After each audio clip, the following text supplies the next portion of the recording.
V-ați gândit vreodată câte locuri din România sunt despre care încă nu știți? Ei bine, pentru asta suntem noi aici. Pe lângă subiecte istorice sau actuale, vă prezentăm atât locuri interesante din România, cât și din străinătate, în care ați putea ajunge să vă destindeți într-un concediu sau pur și simplu într-un weekend. Și tocmai din acest motiv, în episodul de astăzi vă vom prezenta 25 de locuri din România mai puțin cunoscute publicului larg. Și dacă vrei să vezi și alte episoade precum acesta, nu uita să apeși butonul de like și desigur pe cel de subscribe ca să afli atunci când postăm un nou episod. Călătoria noastră începe de la Palatul de la Potlogi. La doar o oră de București, la 5 km de autostrada spre Pitești, se găsește ansamblul brâncovenesc de la Potlogi. Construit de domnitorul Constantin Brâncoveanu, în anul 1689, Palatul Brâncovenesc de la Potlogi reprezintă cel mai autentic și mai prețios monument de arhitectură civilă românească medievală, deoarece își păstrează nealterate înfățișarea și proporțiile inițiale. Planul palatului este expresiv, îmbinând rolul de locuință cu cel de reședință domnească somptuoasă, subliniat prin creșterea numărului și dimensiunilor camerelor, cu destinații aulică și sporirea bogăției elementelor decorative în acord cu noile veleități, gustul și pretențiile domnești. Complexul monumental, care se întinde pe o suprafață de 23.000 de metri pătrați, este alcătuit din poarta de intrare, încăperile corpului de gardă, locuințele slujitorilor curții, droșcăria, vechea casă boierească și, evident, cel mai important, palatul. Alături se află și biserica, înălțată tot de voievod în 1683, pe când era mare spătar. Cetatea Slimnic. Când mergi de la Sibiu la Mediaș, la vreo 18 km de Sibiu, intri într-o localitate veche de când lumea, Simlic. Pe la mijlocul satului, pe un deal numit Burbașc, se află ruinele impresionante ale unei cetăți care a păzit sute de ani granița de nord a scaunului săsesc de la Sibiu. Cetatea țărănească de la Slimnic face parte din categoria cetăților de refugiu care au precedat, ca formă de protejare a comunității sătești, fortificarea bisericilor. Este așezată pe platoul unui deal, la sud-est de localitate, silueta sa impresionantă devenind un simbol al acesteia. Cetatea țărănească de la Slimnic exista în prima jumătate a secolului al XIV-lea, când pe latura sa nordică a fost construită o capelă gotică la parterul actualului turn al clopotelor. În a doua jumătate a aceluiași secol, în curtea cetății, a început ridicarea unei construcții cu 3 nave, probabil o biserică ce nu a fost terminată niciodată și care împărțea incinta în două părți inegale. Biserica fortificată din Valea Viilor. Biserica fortificată săsească din Valea Viilor este mai puțin cunoscută decât cele de la Viscri, Biertan sau Prejmer, deși este foarte ușor accesibilă și cel puțin la fel de impunătoare. Pe locul actualei biserici a existat mai întâi o bazilică romanică, urmele acesteia fiind descoperite chiar sub podeaua sacristiei. Bazilica a fost ridicată probabil în secolul al XIII-lea, odată cu întemeierea localității. Biserica de astăzi a fost construită în secolul al XIV-lea în stil gotic. Ulterior, pentru a face față invaziilor necontenite, biserica a fost înconjurată de ziduri și turnuri de apărare. Astăzi se mai păstrează doar 4 turnuri și zidurile înalte de 6-7 metri, prevăzute cu metereze. În biserică există numeroase obiecte deosebit de valoroase, precum stranele de la 1528, altarul din 1779, orga din 1807 și baldachinul amvonului, datat în 1746. Un element important al acestei biserici este hersa, aflată deasupra portalului de nord, care s-a păstrat intactă din 1525. Lacul Gura Apelor. Lacul Gura Apelor sau Gura Apei, situat în partea vestică a munților Retezat, a rezultat în urma barării râului Mare, aval de confluența râurilor Lăpușnicul Mare, Lăpușnicul Mic și Șes. Construcția a început în anul 1975, iar centrala subterană a fost terminată în 1986. Barajul este o curiozitate prin înălțimea sa de 168 de metri, care îl situează printre cele mai înalte baraje din materiale locale din Europa. Lacul are o lungime de 8,5 km, iar luciul de apă măsoară 411 hectare la un volum de 210 milioane de metri cubi capacitate de înmagazinare. Lacul este parte integrată a complexului hidroenergetic Râul Mare Retezat, care mai are în aval de acest baraj 9 centrale și 3 baraje la Ostrovul Mic, Păclișa și Hațeg. Castelul Iulia Hașdeu. Castelul Iulia Hașdeu din Câmpina, județul Prahova, este cunoscut sub denumirea de Templul Spiritului. La 97 de kilometri spre nord de București, în orașul Câmpina, scriitorul și istoricul român Bogdan Petricei cu HD a construit în anii 1893-1896 palatul pe care l-a dedicat memoriei fiicei sale. Legendele spun că HD se retrăgea adeseori la reședința sa din Câmpina pentru a comunica prin intermediul spiritismului cu fiica sa. Deasupra intrării principale se află inscripția Epur Simove. Castelul lui HD a fost inaugurat la data de 2 iulie 1897 în timpul vieții lui HD. După moartea sa, conform testamentului acestuia de a deschide un muzeu aici, moștenitorii nu au reușit să determine autoritățile să realizeze acest lucru. Abia după primul război mondial, muzeul a fost deschis pentru vizitare de către publicul larg. Numele Iuliei HD este gravat pe fiecare dintre cele două scaune din piatră din fața castelului, iar în mijlocul clădirii se află o sculptură din lemn pictată a lui Iisus Hristos, realizată de artistul francez Casciani, în spatele căreia stă așezat bustul Iuliei HD. Stai! Înainte să continuăm, te-aș ruga să apeși butonul de like și pe cel de subscribe ca acest videoclip să fie recomandat cât ori mai multe persoane. Culoarul Rukărbran. Culoarul Rukărbran este o trecătoare veche încă de pe vremea dacilor, care e și loc de întâlniri pentru munții Leoata, Bucegi, Iezer Păpușa și Piatra Craiului, ce fac parte din Carpații meridionali. Pe lângă faptul că deține frumuseți și peisaje naturale fără de seamăn, de-a lungul acestuia întâlnim și diverse obiective culturale importante, precum Castelul Bran. De asemenea, culoarul leagă cele două mari regiuni, Transilvania cu Muntenia. În trecut, drumul era foarte des parcurs de negustori care făceau comerț. Deși acum este asfaltat, serpentinele și priveliștele parcă mai poartă aerul de odinioară, plin de povești și legende despre comercianții care veneau de la Brașov spre Câmpul Lung Mușcel sau invers. Trecătoarea are 22 de kilometri și atinge altitudinea maximă de 1254 de metri. Micul Trianon de la Florești, Prahova. Domeniul Cantacuzino se întinde pe circa 3 km de-a lungul văii Prahovei, cuprinde 7 clădiri construite în perioada 1830-1850, o biserică plus turnul de apă, de asemenea construit în anii 1830, care oferea o vedere panoramică asupra văii Prahovei până când scara din beton s-a prăbușit în anii 1990. În parc se află un lac, care cândva a fost alimentat de râul Prahova prin canale, lac care are o insulă pe care se poate ajunge pe un pod din beton sculptat, lac care are o insulă unde se poate ajunge trecând un pod din beton sculptat, care dă impresia că este din lemn. Se spune că palatul era aproape terminat la momentul izbucnirii primului război mondial. Palatul a fost prădat de nemți, spun unii, alții afirmă că datorită acestora a fost oprit jaful. Celebrul general von Paulus a fost cucerit de frumusețea și rafinamentul construcției, pe care a considerat-o o copie perfectă a palatului de la Versailles. Dacă datele din timpul primului război mondial sunt confuze, cele din timpul celui de-al doilea război mondial sunt categorice. La sfârșitul războiului, Armata Roșie a devastat fără milă palatul, iar după plecarea rușilor, au venit comuniștii care au depozitat familia Cantacuzino de proprietăți, o parte din aceștia mutându-se în alte țări. Ulpia Traiana Sarmisegetuza. Pe numele său complet, Colonia Ulpia Traiana Augusta Dacica Sarmisegetuza, așezarea a fost capitala Daciei romane, situată la doar 40 de km de Sarmisegetuza Regia, capitala Daciei. Ruinile orașului antic constituie azi obiectivul unui complex arheologic în localitatea Sarmisegetuza, județul Hunedoara.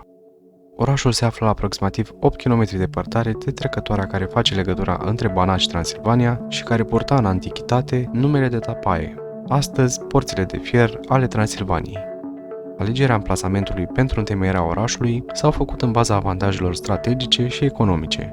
Cu munții Retezat la sud și munții Poiana Ruscă la nord constituiau bariere naturale greu de străbătut pentru eventuale atacatori. Vulcanul de la Racoș. Vulcanul adormit din Racoș este un adevărat spectacol al naturii, un loc unic în România la care poți ajunge în zonă cu trenul sau cu mașina. Diametrul vulcanului are aproximativ 400 de metri, iar ultimele activități vulcanice au fost înregistrate acum 10.000 de ani. Cu toate acestea, este considerat vulcanul cu cea mai recentă activitate din România. Culoarea roșiatică și denivelările craterului parcă niște scene desprinse din filmele de pe Marte, iar sentimentul pe care l-ai odată ajuns acolo este unic. Geologii și turiștii care ajung în zonă asociază peisajul de acolo cu celebrul vulcan Etna.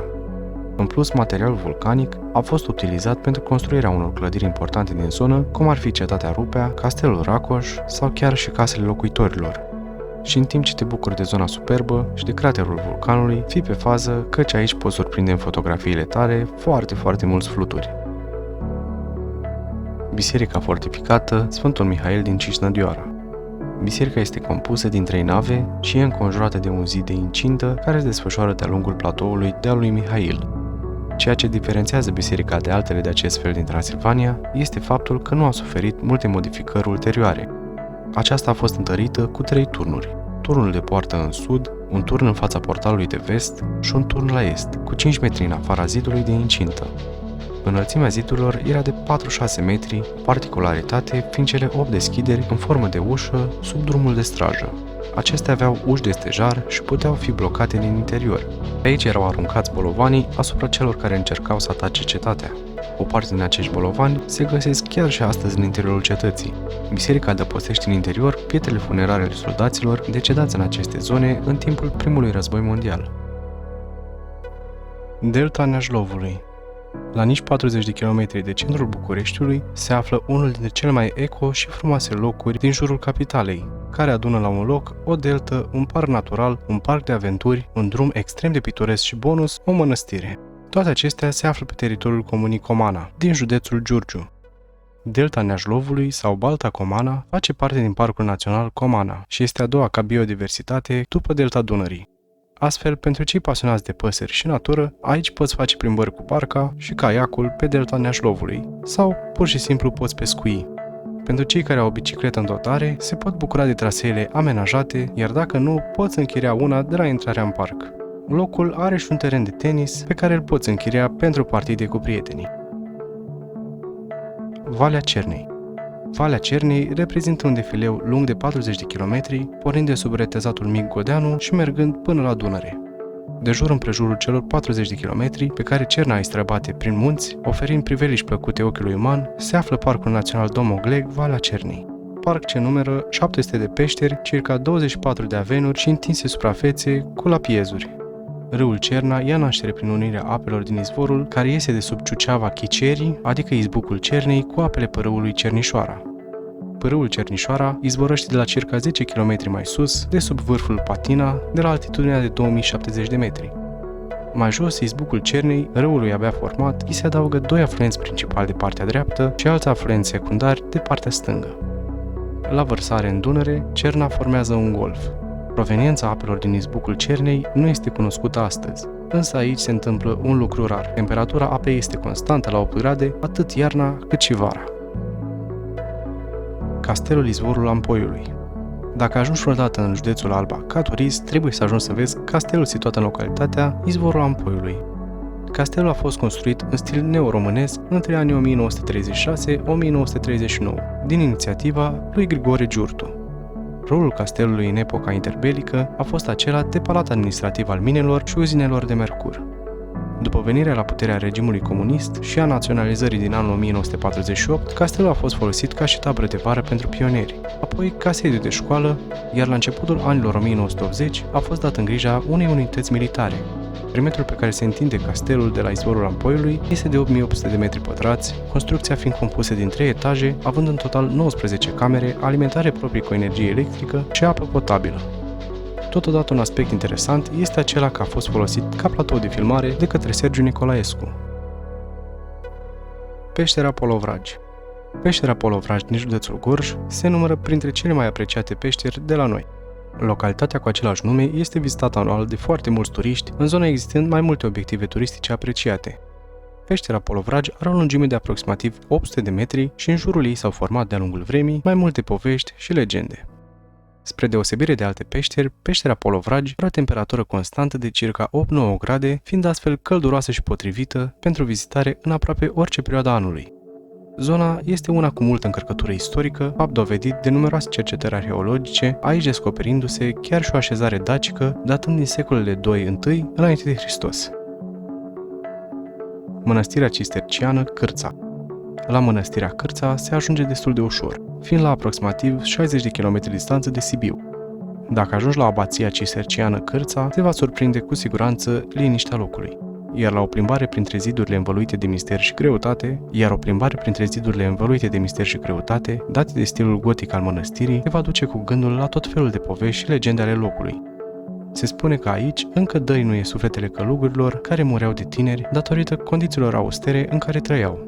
Ba chiar noaptea au loc fenomene inexplicabile, ca tremurul zidurilor sau scaune mișcate. Probabil toate aceste povești, împreună cu aspectul locului, i-au determinat pe regizorii filmului de groază The Nun să aleagă mănăstirea Cârța ca locație pentru filmări, oferindu-i astfel faima care îi se cuvine.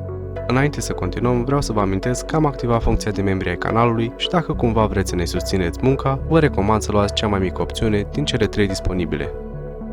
Cheile Soholodului. Cheile Soholodului reprezintă unul dintre cele mai impresionante peisaje carstice din România. Peisaj întins pe aproximativ 12 km în interiorul munților Vulcan, între localitatea Runcu și Poiana Contului. Sunt cunoscute și pentru faptul că aici s-au filmat numeroase scene din filmul Trandafirul Galben, avându-l în centrul acțiunii pe ineditul personaj Mărgelatu. Zona Văii Soholodului este o importantă rezervație floristică care adăpostește o mare bogăție de specii de plante, unele dintre ele fiind rare în flora țării noastre. Pentru cei care vor să practice alpinismul, cheile Soholodului sunt locul ideal datorită existenței a numeroase trasee speciale pentru aceștia. Iar pentru cei mai puțin pasionați de sporturi extreme, chiar la intrarea pe cheile Soholodului, turiștii pot vedea un altar închinat lui Dumnezeu, altar pe care ard lumânări printre numeroasele icoane. Castelul Telechi din județul Mureș. Castelul Telechi din Gornești este un ansamblu arhitectonic construit de familia Telechi în localitatea Gornești, județul Mureș.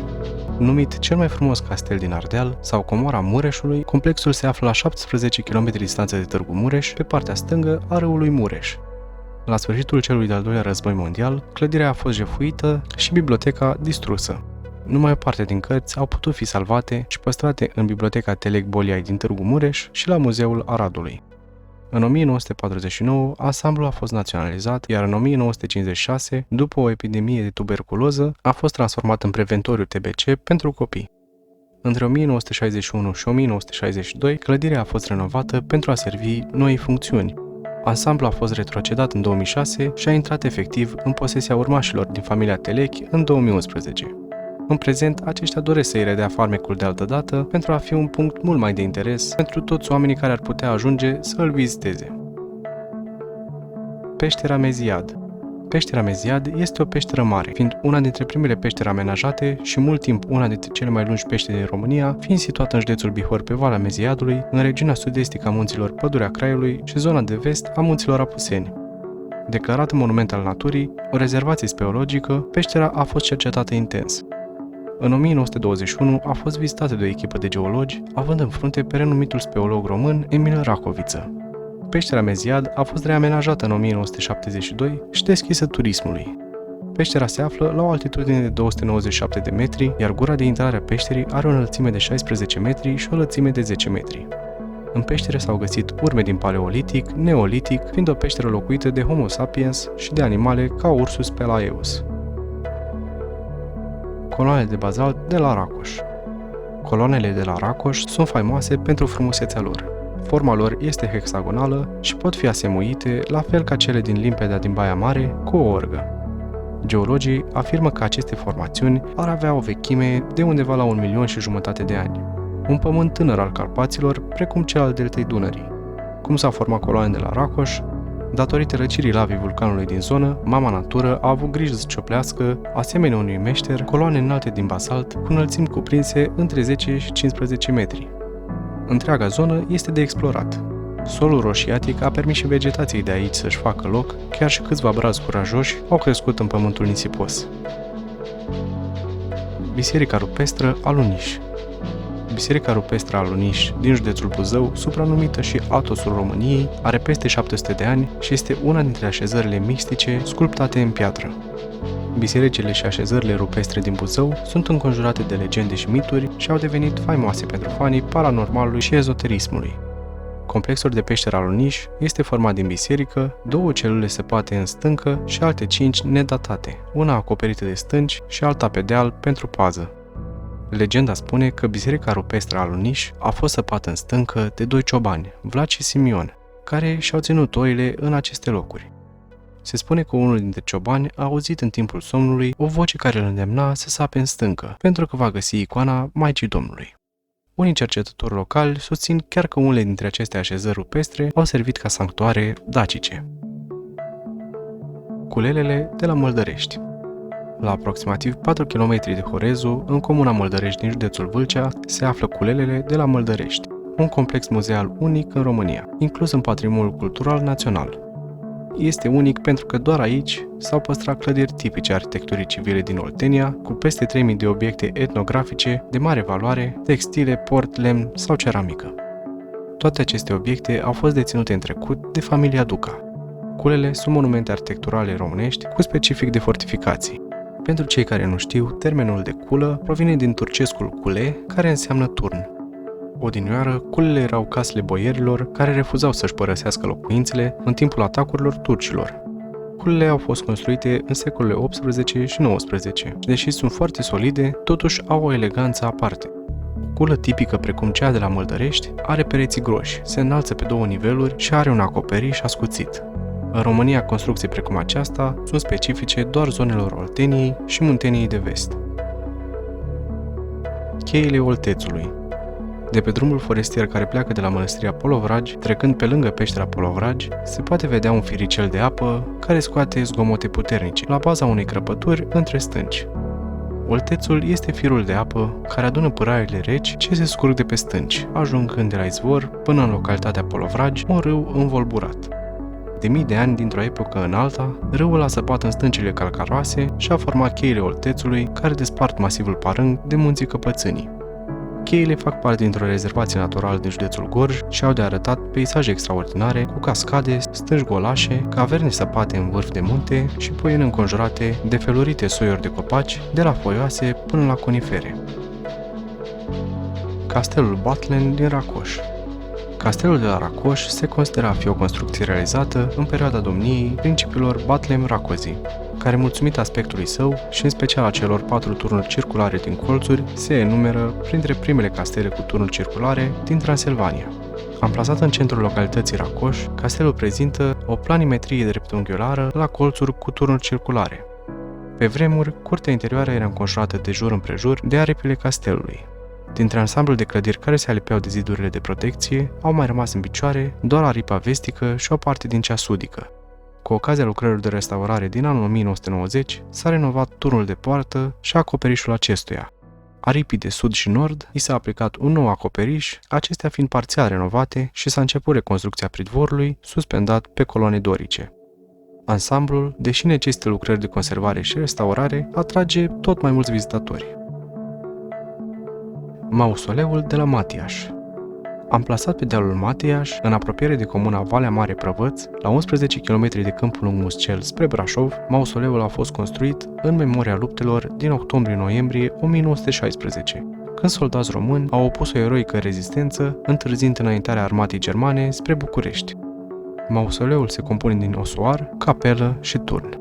Osoarul adăpostește un sarcofag transparent unde se află osemintele a 416 ostași români necunoscuți. Capela are în interior lucrări din mozaic, reprezentând scene din Primul Război Mondial, iar pe cupolă sunt înfățișate personalități din istoria poporului român. Există și o frescă religioasă, reprezentând pe Iisus Hristos și Sfânta Fecioară. Și ajungem și la ultimul loc din episodul de astăzi, unul care, deși este destul de cunoscut, nu puteam să nu-l menționăm, și anume Transalpina. Transalpina este cel mai înalt drum rutier atât din România, cât și din întregul lanț al munților Carpați, atingând altitudinea maximă de 2145 de metri în pasul Urdele. Transalpina traversează munții Parâng de la nord la sud, fiind paralelă cu Valea Oltului și Valea Jiului, între care se află și leagă localitatea Săliște din județul Sibiu de localitatea Novaci din județul Gorj. Drumul și-a luat numele de la latinescul Transalpina, cum era numită în vechile texte și hărți latinești țara românească, și este supranumit Drumul Regelui pentru că regele Carol al II-lea, după ce l-a reconstruit în anul 1935, l-a inaugurat în anul 1935, parcurgându-l el însuși cu familia regală. Deși este mult mai veche și mai frumoasă decât Transfăgărășanul, este mai puțin cunoscută, pentru că Transalpina, toate că este catalogat drum național DN67C, nu a fost până în 2009 niciodată asfaltată. Dar pentru că episodul nostru a ajuns la final, dacă ți-a plăcut, te-aș ruga să-i dai un mare like și un subscribe la canal. Chiar acum poți vedea membrii canalului care ne susțin munca și cărora le mulțumesc, iar dacă vrei și tu să devii membru, o poți face din secțiunea Join de pe canal sau de pe linkul din descriere. Tu ai urmărit Stația Dezorientării și sper că nu ești dezorientat, iar până data viitoare, stay safe!